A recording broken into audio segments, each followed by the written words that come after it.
BFM Business, BFM Patrimoine, la polémique. Nicolas Dose, bonjour. Bonjour. Nicolas Dose, vous êtes pas une châtaigne? Non, oui, bien, j'arrête pas depuis ce matin. Dès que je touche un truc, je me fais électrocuter. La porte, les... Il est électrique, Nicolas Dose. Une bonne nouvelle pour ceux qui peinent à décrocher un crédit, notamment immobilier. À partir du 1er février, le taux d'usure sera actualisé tous les mois et non plus tous les trimestres. Qu'est-ce que ça change? Ça change beaucoup de choses. Décision de Bercy, qui a été annoncée là, tout début du week-end. Ça change que la banque peut actualiser son taux auquel elle vous prête de l'argent de manière presque en temps réel, tous les mois. Et donc elle peut le faire coller aux conditions de marché et elle peut le faire coller à ses contraintes de financement.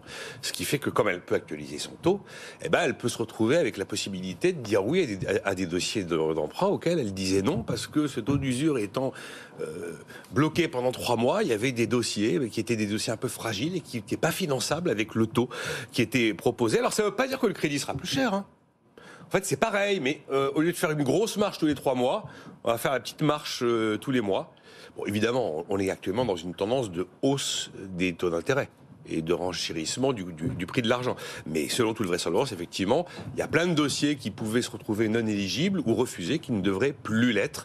Je rappelle que ce taux d'usure est un taux qui est imposé par la Banque de France.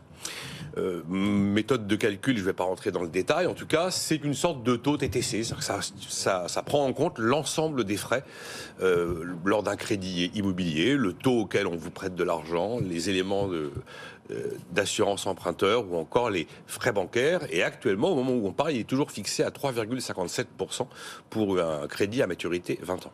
Alors, cette décision de réviser tous les mois le taux d'usure peut-elle servir de relance, ou à relancer le marché immo? C'est un dégrippant. C'est pas plus qu'un dégrippant, mais c'est vrai qu'imaginez que vous ayez un dossier difficilement éligible auprès d'une banque, vous arrivez fin janvier, et puis le banquier vous dit, vous savez, là, avec le taux d'usure, je peux rien faire pour vous, monsieur Decoeur. On va devoir attendre le début du mois de mars que le taux soit réévalué par la Banque de France.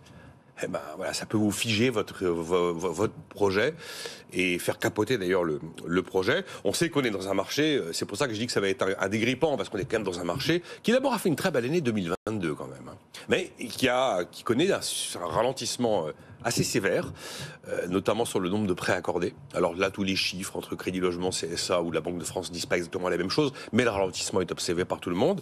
Je sais que Marie Cœur de Roy va vous parler aussi de ces banques qui, en termes d'apport personnel, ont bien durci les choses. Et donc Bercy a pris cette décision qui était très attendue, parce que ça va non seulement effectivement dégripper un peu le marché, ça va aussi un peu apaiser les relations entre les courtiers et les banques, qui étaient, on va dire, un peu tendues. Et donc Bercy a accepté de mensualiser la mise à jour du taux d'usure, mais attention, c'est durée limitée, c'est du 1er février au 1er juillet. Après 1er juillet, on verra si on revient à une solution trimestrielle ou si on garde une solution mensuelle. Donc cette avancée, parce que son étude tout de même sur le taux d'usure, ne va pas radicalement changer le marché. Pas radicalement changer le marché. On a des tendances fortes, des tendances lourdes inscrites pour 2023 qui sont bel et bien là. On sait que les prix baissent, on sait que les taux vont monter, que l'argent sera plus cher, que quand même décrocher un prêt, c'est plus compliqué. Il y a effectivement...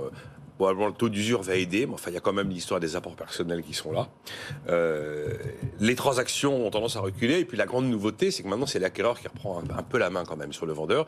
Là où ça va être particulier cette année, c'est qu'il y a de grandes chances que les prix baissent, mais baissent lentement. Et en fait, que le prix de l'argent augmente plus vite que les prix ne vont baisser. Ça, c'est un message à ceux qui se disent « Oh tiens, on va attendre pour acheter parce que les prix baissent. » Ouais, mais entre le temps où les prix auront baissé et ce que les taux auront provoqué comme renchérissement du coût du crédit, c'est pas sûr d'être gagnant à l'arrivée.